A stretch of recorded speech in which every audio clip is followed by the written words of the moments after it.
Welcome to the New South Wales Government's Business Connect webcasts on business disruption. My name is Peter Hollingsworth. I'm a Business Connect advisor at the Business Centre here in Newcastle. Business Connect is a dedicated program funded by the New South Wales Government and delivered through a network of independent service providers to help you start and or grow your small business. Today's webcast is entitled Establish and Grow Regional Business and is all about how a business can and must adapt to grow in the face of ongoing challenges and changes to the paradigm. Adversity can have many different forms, particularly in regional areas, and these have the capacity to impact not only on the core values of a business, but the very business model itself. Our story today is all about resilience, adaptation and change in order to survive and prosper. Ian and Gayle Hollingsworth established ASHMAR as a Hereford cattle farm in the late 1980s. ASHMAR is situated 3 hours north of Sydney, about 15 minutes from Gloucester, and nestled under the picturesque Barrington Ranges in rolling pastoral land within the Barrington Coast hinterland. It's within the Mid-Coast Council LGA and within eyeshot of the World Heritage listed Barrington Tops National Park. Ian was raised on the land, did the arduous round journey to and from school each day by bus into Raymond Terrace for high school. And I imagine he probably left at the earliest opportunity and sought to take up a number of different opportunities, but particularly around carpentry. And indeed, he ran his own business as a builder, working around the Dungog, Stroud, Gloucester area for many years, as he settled into married life, raising a family, and dreaming about a life on the land. Gayle also grew up on the land around the Dungog area on a shared dairy farm her parents ran. She left school at 16 and worked in admin in the local butcher's shop for many years. Eventually, she worked full-time at the Gloucester District Hospital in the catering division. In the late 1990s, Gayle saw an opportunity to diversify into the tourism sector and got Ian to renovate an old cottage on a property that they'd bought and turned it into family-friendly accommodation. The concept of the farm stay was born. So I'd like to introduce our guests now. Ian and Gayle, good afternoon. Good afternoon. It's a pleasure to have you with us today. For me especially, because not only was I a guest in your facility just a couple of weeks ago now and love the experience, but we share a common surname, and Ian and my father were brothers, so that makes us cousins, I think, mate. So it's great to catch up and showcase your business on that basis. So tell me about your early time, as young adults getting together, and before you bought ASHMAR, what were your plans? What were your aspirations? How did you come around to find ASHMAR, and what was that story? Well, we were married in 1969. Wow. You tell. Sorry. So I imagine back in those days you wouldn't have had a lot of resources, young couple starting out by themselves? No, we actually started with our married life with $1,037. $1,037? 37. I'm guessing the 1,000 was yours and Ian contributed the 37? That's pretty right. Yes. And you grew up in Dungog? Grew up in Dungog. We had the choice of renting a house when we first got married for $15, or we could rent a little apartment with no ceiling type of thing, no walls that went to the ceilings for $5 a week. So we chose to do that because we wanted to save for our own home, which we did. Yeah, so you eventually got a deposit together and you bought some land or a home? Yeah, we bought a block of ground for $50, wasn't it? When you bought the block of ground? $700. Was it? Okay. $700 for the block. Right, and Ian built the house, which took us 2.5 years for a weekend. Yeah. And that cost us $12,500. Wow. Yeah. $12,500. Yeah. That was a three-bedroom brick home with double garage. Amazing. Yeah. And so on that you ran some livestock? So then, because Ian always wanted land, and so we went ahead and bought the dearest block of ground that was in Dungog at the time. Bank managers tried to talk us out of it, but anyway, we bought that. It was just on the outskirts of Dungog, and we ran some cattle, and Ian had some horses there, didn't you? Yeah, it was only 30 acres, but we just, was too big for me horses, so we ran some cattle on it too. And yeah, and it just gave us a taste of a bit more land, and we just wanted to buy a farm. You know? Okay. Yeah. So you went looking for properties around the Dungog, Stroud area. Yeah. What prompted you to head up towards Gloucester way? Well, Yeah, go on. in 1985, when we decided to start looking, we went to our real estate guy, and he suggested we sell our house and our land and have the money in the bank ready to go. Right. And we sold our house without advertising, and we sold the block of ground without advertising. So within weeks we were ready to go. But we rented another house in Dungog. We lived in a caravan actually for 6 months, but we couldn't afford anything worthwhile in Dungog. Is this when Dungog just started to move? A lot of people were coming up from Yeah, Sydney? because it was only 3 hours, away. and where Gloucester was 4.5 hours. Yeah, sure. So the market hadn't risen up already there. gone, but Gloucester wasn't there yet. Yeah. Okay. And Ian had a friend that was working in the mill actually that suggested we go to Gloucester and have a look. He came from Gloucester, and we actually went up there on New Year's Good Friday. It was Good Friday, because I can remember the real estate guy took us out to one property, brought us back and dropped us in town, and said buy some lunch and we'll pick you up in half an hour. So we went into this shop and the people in front of me were getting hot dogs. So I thought, oh, that's nice and easy to eat. So we got the hot dogs and sat in the gutter, and halfway through realised it was Good Friday. We don't eat meat on Good Friday. So I told the kids to stop eating. And so I do remember it was Good Friday. So Easter time. Yeah. And what year was that? 1986. 85, 6. 86 it would have been. Yeah, Yeah, we yeah. moved in. In the east. 35. Yeah, so we moved in August. Wow. Okay.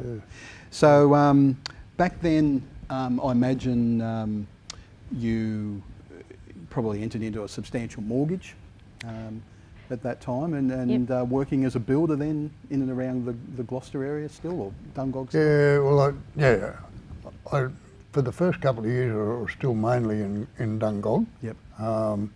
Because I was new to Gloucester and it took a while to get to know Established, people. And, so I gradually built up the Gloucester business over that 2-year period, and by that stage I wasn't good enough to stop there full time, and I gave away the business in Dungog. But yeah, I used to go to Dungog and camp in a room at the back of my workshop and through the week, come home Friday. So just out of interest, back then, late 80s, interest rates were huge, weren't they? They were 15, 16... 17.5%. 17.5%. We paid a loan of 40,000 off 17. 40,000. So 40,000, 17.5%. That's about $7,000 a year, interest only. What were the wages for a builder back then? Maybe $130 a week or something. Yeah. 130 a week. I So think I was getting about $45 a week. so 6.5, 7. You were barely covering the interest only on your mortgage at that stage. Wow, that's a huge commitment. So right at the minute when we've got interest rates that are so low, like not even 1/4%, the official rate, puts life in perspective. 17.5% interest rates. Yeah. That was the recession that we had to have, as I recall. Yeah, yeah. So you moved to ASHMAR in 86? Yep. And can you tell us ASHMAR, interesting name, where does that come from? It comes from, my daughter's called Marika and my son is called Ashley. And I sat down one day and tried to work out a name for our farm. And I came up with the 3 letters, and I came up with ASHMAR. And Marika said, Mum, I came first, it should be Marash. and Ian goes, no, that doesn't sound right. So that's It's how ASHMAR. ASHMAR come about. So it's the first 3 letters of each kid's name, and that's the name the place has become known as. And well world famous for. Yeah. No, I don't know. So tell us about some of the challenges that you've faced over the years. I guess moving into the place, it hadn't been occupied, had it, for a while? No, 8 years. But the white ends had moved in. Oh, the white ends had moved in. And they were perfectly at home? They did a good job, yeah. So you're heavily committed with a mortgage, both working independently. The white ants had moved in, so what did you do? Well, before we moved up, we did 2 rooms up. We did 2 kids' rooms up, bedrooms. Yep. And the rest of the place we just did up as we could afford it. I can remember my dad retired, and it was a dining room back then. I don't know how, but it had a window in the middle of the house. It went nowhere, but anyway. And it had an old, it had an old chimney, and I went and bought some cheap material and made curtains over this part where the white ants had eaten out, and I was quite happy with the way it looked. And Mum and Dad came up, and I showed Dad, you know, that I'd changed this dining room a bit, and he went home and rang me up that night and said, "Sis, I got a bit of money when I retired. I'll give you a few $100 and you get that room done up properly." So obviously... So that was another job for me. Yeah, okay, fair enough, fair enough. So the first year or so on the property, things went well? No. No? No, no. We actually moved in a dry time. And even though Ian and I came off the land and realised, you know, how to run a farm, we put our cattle there and they started falling apart and started dying. Even though we had all the grass, it was dead grass, but we thought there'd be value in the grass, but there wasn't any value. And we also ran into ticks, bad tick. You know, we never had ticks in Dungog, so it was a new problem for us to handle. So. Isn't that interesting? I was saying to you off camera before, I had a similar experience living in Victoria once. Yeah. Around about that same time actually, and said to a vet, I think my dog might have paralysis tick, and he really wanted to know where I'd come from because there was no such thing as a tick in Victoria, so they must drown crossing the Murray River or something, I imagine, or it's too cold or something. But so that's interesting. There were ticks down to Gloucester, but not as far as Dungog. And in the years since, has it progressed further on? Yeah, they have. And at the time, some of the chemical companies had bought out a pour-on that you could treat your cattle with. Yep. And it was good, and it was fairly cheap. And it would last about 6 weeks. So you probably had to treat your cattle 2 or 3 times in that summer tick period. Yep. And that was fine. And I think that enabled us to get our numbers down, the tick numbers down a lot. Yep. But then the Americans worked out that there was a chemical in that pour-on that they didn't like, and it was show up in the meat. So it was banned in Australia. And I thought, oh well, they'll come up with another chemical, but they didn't. They didn't. A couple of the firms incorporated something in their worm drench, pour-on worm drench, that would kill the ticks, but it didn't last as long. Right. And because it was also a wormer, your cattle didn't have any worms, but it cost you a fair bit of money, you know. So fast forward to today, how do you control ticks today? Ticks now, we hardly ever treat our cattle for ticks at in the last couple of years because they seem to have died out, you know, to a certain extent. You know, they still get an odd one, but not like they used to be. No. And what does if a beast is infected or impacted by ticks, it'll get sick and die? Is that the consequence? Yeah, there's 2 different types of ticks. There's a paralysis tick, which luckily we didn't have a lot of. Yep. We had the odd ones, and they would kill dogs or calves. Yep. But our main ticks were just the blood-sucking ticks, and they would kill young calves if there was enough on them. They'd just get anemic, you know. And when we first moved up there were thousands. It was huge. It's as if just fluctuating cattle prices was enough. You've got everything else to deal with as well. Okay.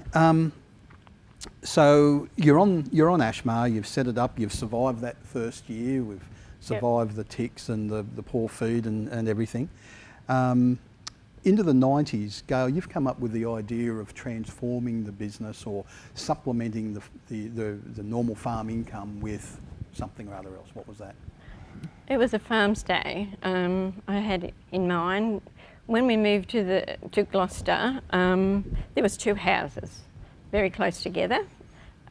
So we advertised the other house that we classed as the worst house of the 2, and hoping that someone would take it. But no one. Pick it up, take it away. Yeah, but nothing. Yeah. Giving it away. Yeah. But no one wanted it either. We didn't even get anyone enter the ad. Right. So then we read lambs in it through the first 3 winters we had. Yep. And then I heard people talking about B&V in England and how that was done. And we had friends up the road that bought property, and they were from the city. And we had a barbecue, and I mentioned it to him one night, and he said, have a go, have a go at it. And anyway, not long after that, there was an ad in the paper, in Gloucester paper, wanting to start up a B&B association. So I went to that, and there was 2 other people there.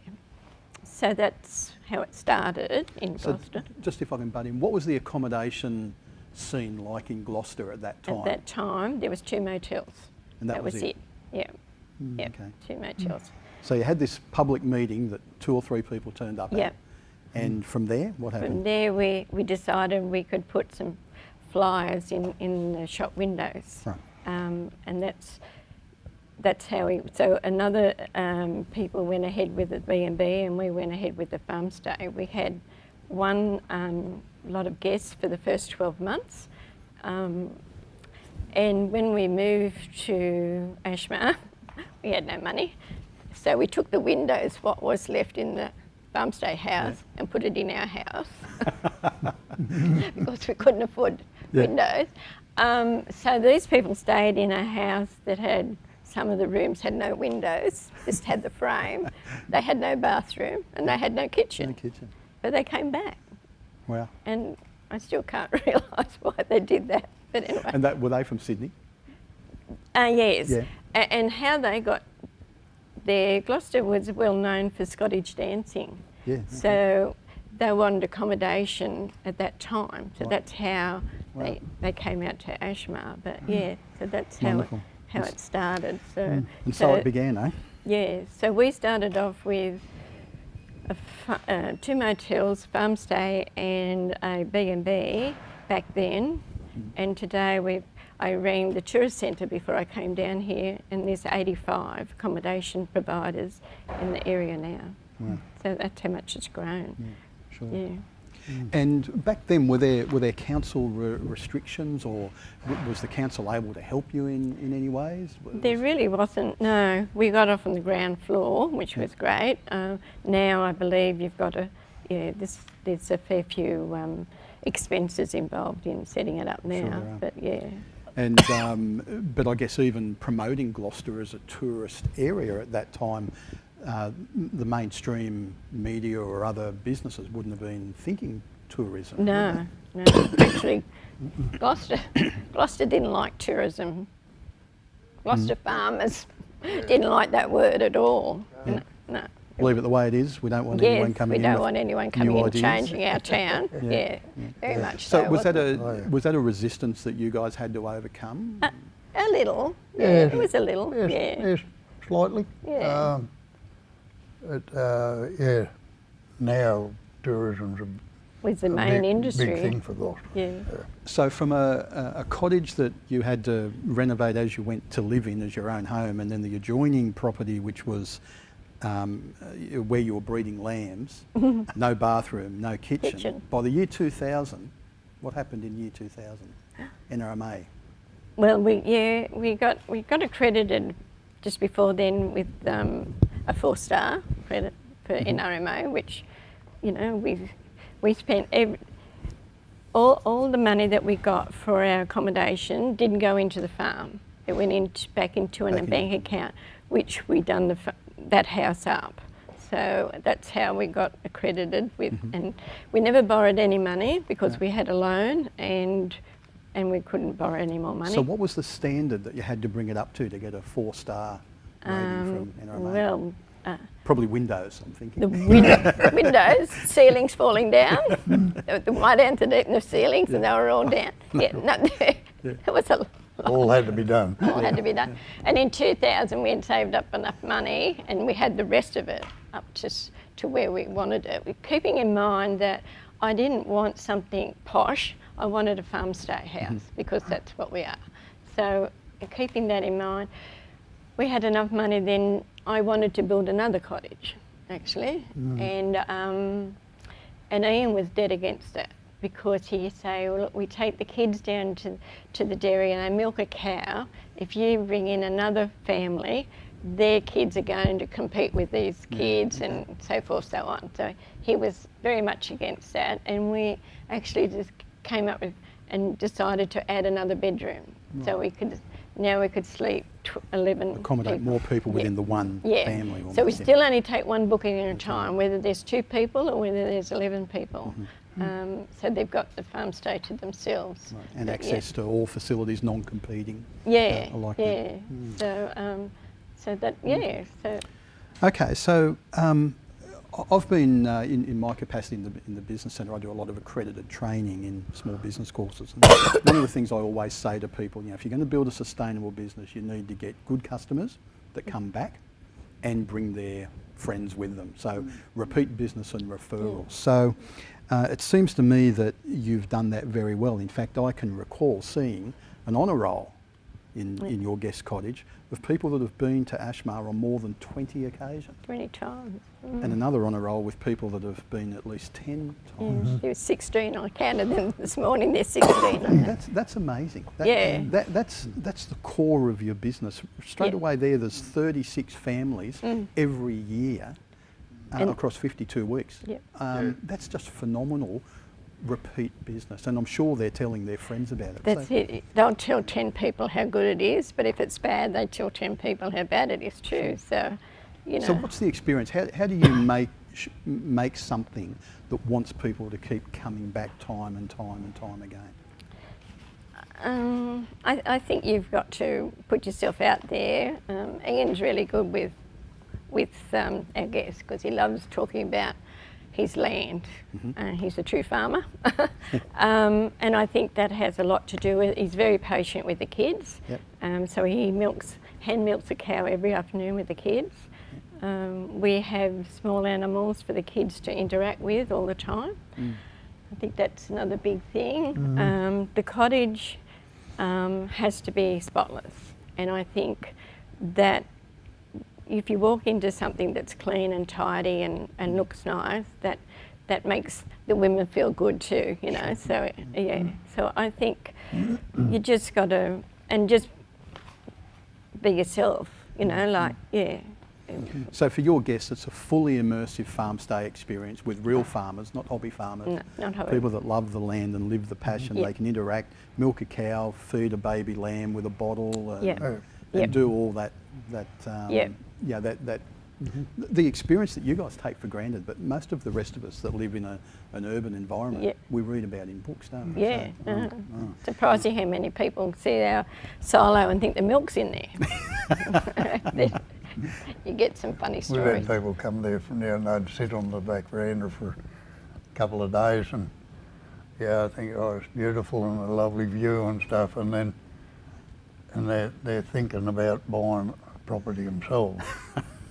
And then all of a sudden they say, we've been watching you, you never stop. And I said, well, if you've got land, there's something to do 7 days a week. And that, they change their mind, a lot of them do. Yeah, which probably is a good thing too. Yeah. So tell me about some of the awards that you guys have picked up.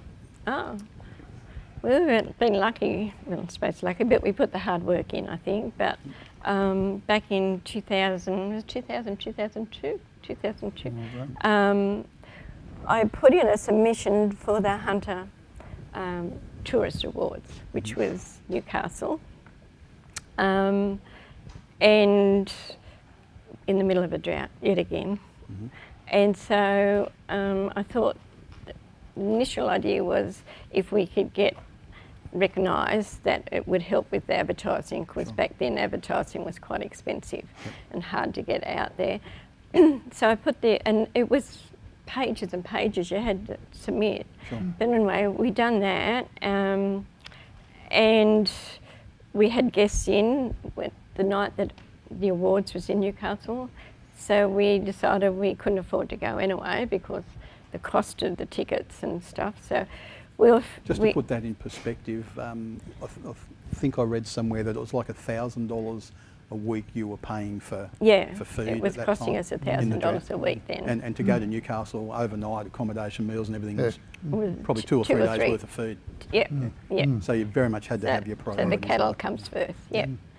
So, and we're doing the meals for the farm stay and got a phone call to say that we actually won, which was exciting. Yeah. And then our submission that we had in Newcastle, we didn't get back. It went then down to Sydney to the New South Wales Tourist Awards. And that was in about another 6 or 8 weeks from Newcastle.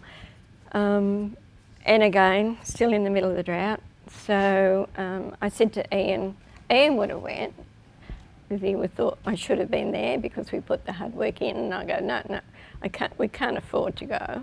So about a week before the awards in Sydney, they rang me and said, did I forget to buy the tickets? And I go, no, I just can't justify spending money there, I'm sorry.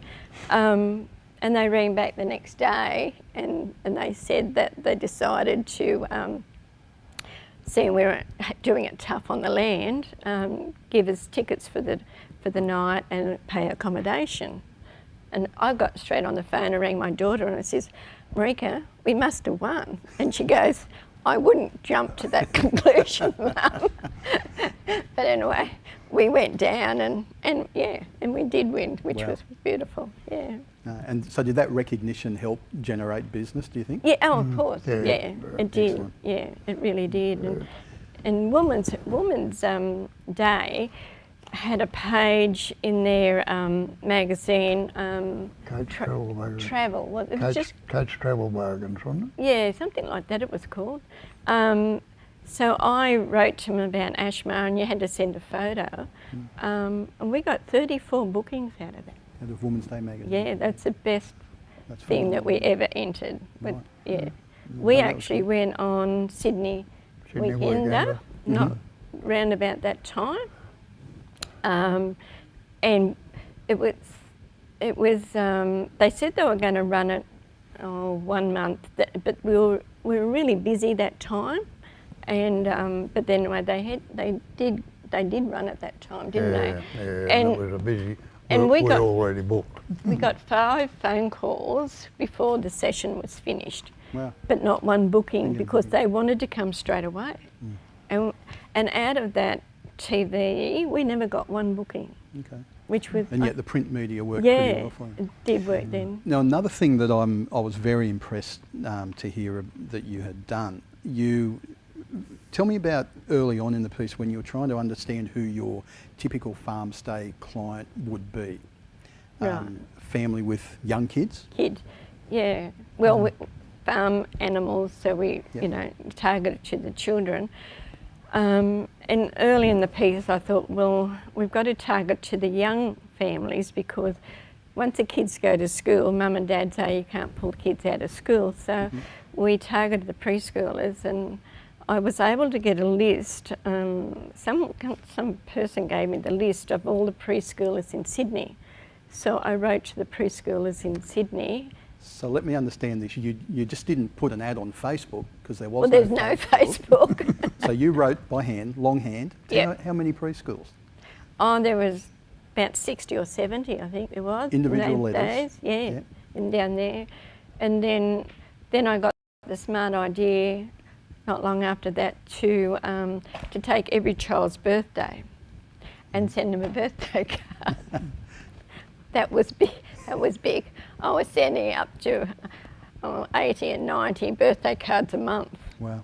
And do you think you got any traction through any of those activities? Did targeting the preschools work? Yeah, it did. And of course, not only, as you say, if someone likes something, they go back and talk about it. And the kids took photos back and took them to preschool, and they were handed around that way. Yeah, it's amazing.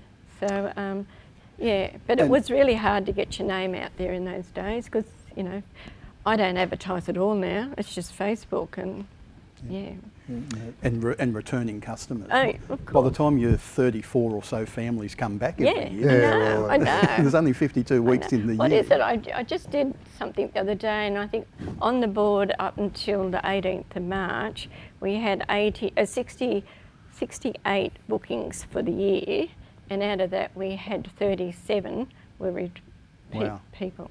Yeah. That's just a model for any business.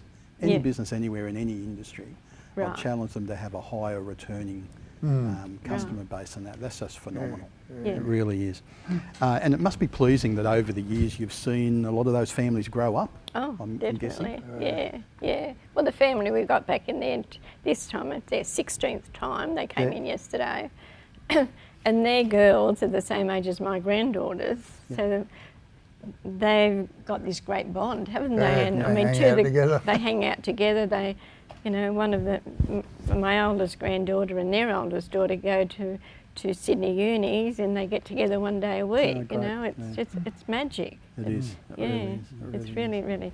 Good. Yeah, and then have lots of people have their special birthdays, don't they? They come and have their birthdays. They want to come back.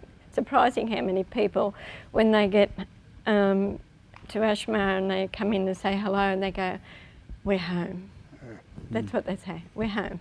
That must make you feel pretty special, doesn't it? Yeah. All the hard work. So I imagine that you would have heard, in addition to all the hard times and the hard luck stories, there's probably a few funny little anecdotes or stories that you've come across. Ian can tell you about the skinny dipping.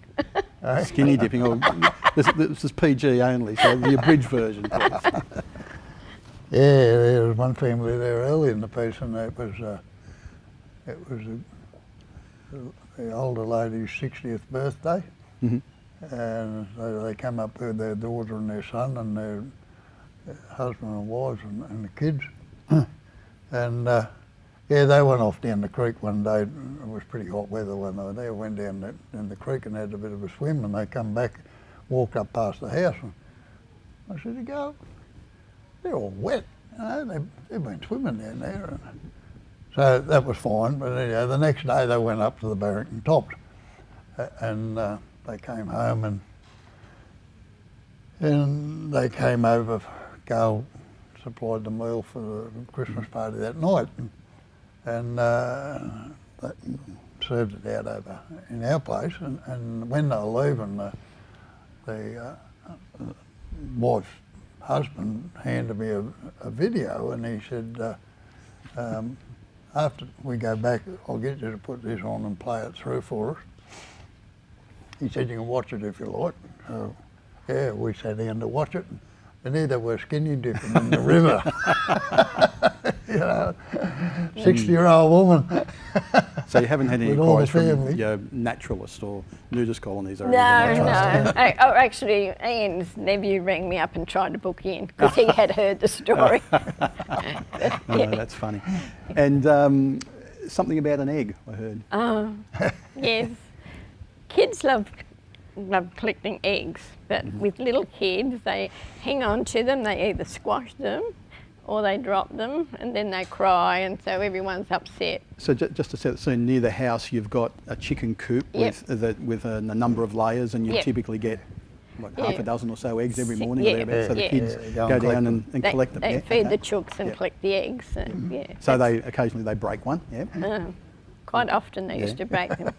And so I happened to be shopping one day and came across these rubber eggs, and I go, God, they're just like the real thing. So I bought some and put them in and explained to the, I did the first time. I explained to the people what I was doing, and the kids used to pick them up and take them up the cottage, and then the mums used to take them back. But after a while, I didn't bother telling anyone what the go was, and and I happened to go down after these people had left, and there was no rubber eggs left, and so I sent them a message, and just because I thought the kids probably had them and played with them somewhere, and they wrote back and said no, they tried to break them to fry them. And couldn't break them, so they thought they must have been rotten and threw them away. And put them in the bin, and then the garbage bin was collected that morning. So I lost my eggs. So they're gone. Yeah. Over the last, I guess, decades, but particularly in the last couple of years, obviously we've had droughts, we've had fires, we've had pandemics, and so on. We've had fluctuations in cattle pricing and so on as a result of droughts. How has being diversified helped you guys survive through that period? The farm stay.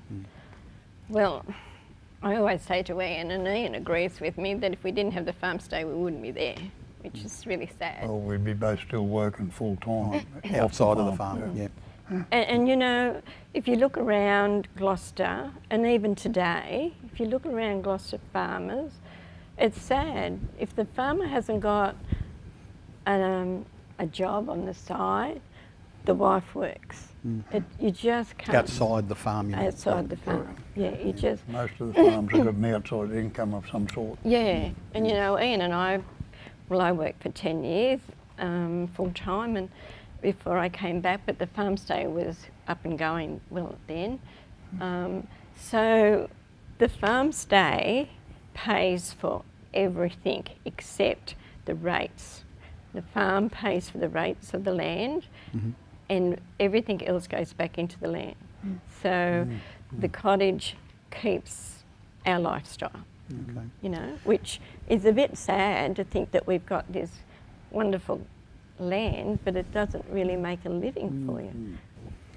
You're telling me before that a lot of the advisors, a lot of the go-to people, the financial experts, will tell everyone on the land that when the drought's coming they should sell off their stock. You can't afford to carry stock through drought and feed them. But the irony then is that when the drought breaks, they've got to go and pay a premium for stock to purchase it. You guys didn't have to do this last drought, did you? No, Well, in the last drought we opted to feed our cows because we've got most of our cattle are stud cattle, and we've had the stud breeding for 25 years, a bit longer than that. So we've been breeding along particular bloodlines, and we thought, well, if we sell these cows, we've lost that, we've got to start again. So we opted to hand feed most of our cattle. We culled the obvious culls, but the main nucleus of our herd we kept. It cost us a lot of money. The farm stay and our nest eggs paid for it. Suffered. And towards the end of it, it was costing us over $3,000 a week. But when the rains came, we had cattle on the place. We had cows that had calves that were, you know, producing, and they were going to be our next income. And since the drought broke, cattle prices have just skyrocketed. I've never seen them as high. Probably never will see them that high again, but and we don't know how long it's going to last like that. It probably will drop off. But yeah, the drought was so widespread that there was, I think, nearly half of the New South Wales cow herd had been slaughtered or died because people couldn't feed them. So now, to get their incomes going again, they've got to buy cows back in. At the top of the market. And they're paying really big money. Whereas we've got our cows, we had a few extras that we were able to sell and take advantage of that money, and then our calves that we're selling us weaners are bringing premium prices too. We got nearly $1,700 for straight calves 9 months old off cows this year. Where would that price have been, say, back in the drought? Back in the drought, you'd have probably, for those same calves, we'd have probably got $250 to $300 for. And even before the drought, we might have got $850 for them. So yeah. So that's critically important. Have got On a couple of levels, you're able to keep your bloodline. Yeah. Because you're getting a reputation now. You've got buyers for your stock, haven't you? When you go to market, you've got people queuing up to buy ASHMAR stock. Yeah, And we still sell them. We sell bulls. Yep. And we're getting people coming back, repeat buyers for them, which is good. And the same with our commercial cattle, the weaner steers. We're getting people chasing them again, and yeah, that's good. Yeah. The good thing about the farm stay is in a drought, people still come, you know, so we still had the income there, Sure. which was great. Yeah. Even the place didn't look good, but people understood that, you know, and we didn't have any poor cattle around either. No. We look after our cattle. So. There was no, place was pretty brown, but and I think in lots of cases that was an educational thing for the city people. Absolutely. They realised what farmers do go through. Not only good times, you know, and it's been good. And that's the part that I enjoy with dealing with people through that. That you can, to me, it's a way of educating the rest of the population. Yeah. Very important too. So back in the early days, you mentioned that there were some that probably didn't accept tourism and so on into the area. What's your role within the local community now? I imagine you guys are pretty much a pillar not only of the hospitality tourism market, but you'd be pretty popular with other commercial operators in the area. Yeah. I mean, they've got a fantastic tourist centre in Gloucester now, you know, which is great. We encourage our farm stay people to go into town and spend their money, you know, like go out for a meal, and they often come home and go, they asked us where we were staying, and they go, oh, ASHMAR, and they go, oh, you know, ASHMAR, yeah. But no, it's a lovely little town, gorgeous town, isn't it? Yeah, beautiful town. And very friendly, sure. We've had people come up there from the city and they go to town on Saturday morning and everyone talks to them, you know, and I think this is strange. You know? I had one guy come here years ago and he was pulled up in the street somewhere waiting, you know, and he said, I looked in the rear vision mirror and there's 2 or 3 cars pulled up behind me, and he said, they just sat there. He said, no horn blowing or anything like that, they just waited for me, you know, and he said, it's different. Yeah. So it is. Indeed. So what does the future hold for ASHMAR? What's going to happen for a succession plan? Will it still be around in 10 years, 20 years? What are you thinking? It's a hard one, that one. Yeah. Look, our son loves the land, he really does, and he works on the farm every second weekend. He's there every second weekend. And when we bought the farm, he was 8. And as I said, Ian was in Dungog, and he'd come home from school and get changed and go down on the flat and dig thistles, which were quite tall at that stage. And I said to him one afternoon, I said, why do you go down there every afternoon? I mean, I wasn't asking him to go down there. And he goes, well, Mum, it's like this. The more I do now, the less I've got to do when I get it. And I go, right. He was 8. But anyway, he's worked hard on the land, so we would love to hand it down to him, but it's what happens if we need to go into a nursing home, you know? We're doing concession planning at the moment, which is a hard road. We've been trying that for some time, and we've got a big meeting coming up on the 24th with someone that's going to sit with the family. It's expensive, to set this up. But we've got to come up with an answer. But my dad, he had a property in Dungog, and just about his retirement age, the government handed out this offer that if you wanted to hand your farm down to a family member, you could, and not have to declare the money because you're giving it to him or them, and you would go on to an age pension. And mum and dad did that, and my brother still lives on that farm, you know. But so what? Yeah, I just hope that we do, God willing, that's how it will go. I'm not, you know. Well, Ashley's been he's been keen on it ever since he was a kid, like Gayle said. And I think when he was about 13, he was the one that actually started the stud. Yeah, he did. He wanted to buy a cow. We bought him a cow, and then we'd already given the kids a handful of cows to be theirs on the farm, you know. And Ashley used to sell his calves and put the money in the bank. And then after he'd started the stud, we bought his first cow, I think it was, and then another stud had a sale, and he went there and bought 4 or 5 cows out of that one, and that was the start of his business. And then we finished up.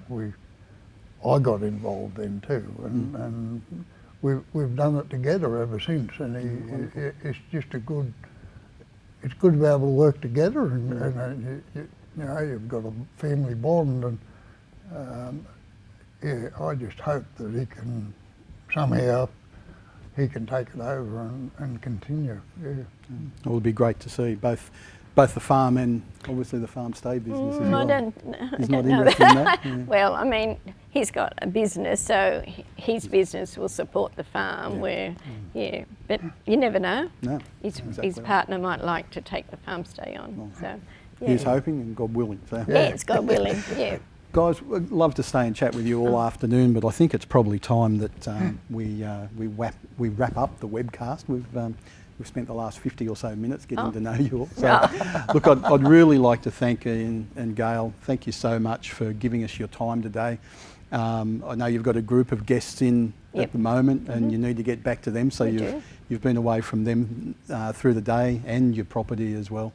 It's been fascinating to hear your story and quite insightful to see firsthand how you've adapted your business in the face of so many challenges over so many years.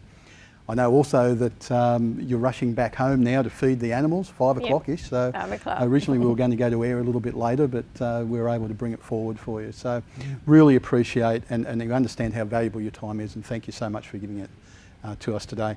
For anyone who would like to be in contact with Ian and Gayle to learn about their experience, or perhaps even experience ASHMAR themselves, get in contact with the Business Centre and we'll forward your details onto them. I'd like to commend to all of our viewers and subscribers the Business Connect program. This is a dedicated program funded by the New South Wales Government and delivered through a network of independent service providers like the Business Centre to help you start or grow your own small business. If you would like a business advisory session, which is 100% subsidised by the New South Wales Government under the Business Connect program, call 1300 134 359 or email connect@treasury.newsouthwales.gov.au. In conclusion, I also need to thank the amazing team at Fordtronic who provide the webcast expertise and technology behind this broadcast today.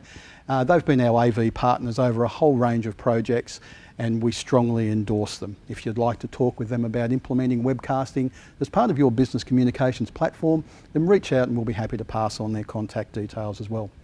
From myself, the team at the Business Centre and our guests today, thank you and good afternoon. Good afternoon.